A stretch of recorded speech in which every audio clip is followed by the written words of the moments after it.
Le saviez-vous? Les tarifs chartes ont contribué à professionnaliser le métier d'auteur.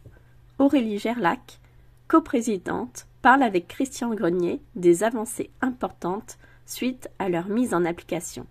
On les écoute.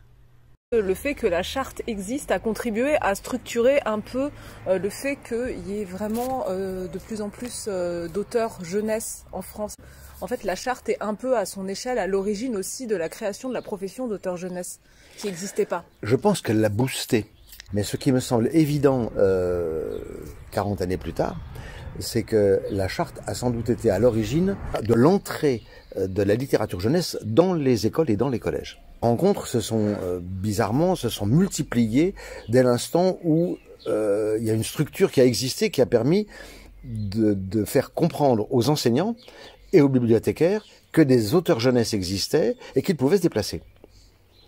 Bizarrement, le fait qu'ils demandent de l'argent pour se déplacer a plutôt été positif en définitive, ce qui signifiait aussi que nous étions responsabilisés en exigeant d'être rémunérés. Et ça rassurait aussi certains organisateurs qui, du coup, parce qu'on était payés, savaient qu'on viendrait.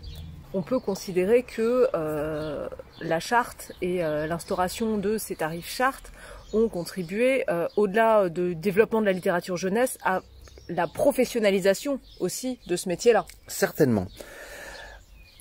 Alors en même temps, il faut dire que ça s'est pas passé très très bien au départ, parce que le fait d'exiger d'être payé nous a fait éloigner d'abord de certains éditeurs. Il a fallu quand même tenter de convaincre pas mal d'auteurs de du fait que écrire c'est aussi un travail. Il y a eu des résistances des deux côtés, si j'ai bien compris, même des trois côtés, c'est-à-dire éditeurs d'un côté, organisateurs de rencontres de l'autre, et puis enfin les auteurs eux-mêmes qui considéraient qu'ils n'avaient pas à être payés et que c'était une belle récompense d'écrire déjà. Merci à Aurélie et à Christian pour cette interview. Et on se rend bien compte que l'éternel débat sur la professionnalisation du métier d'auteur ne date pas d'hier.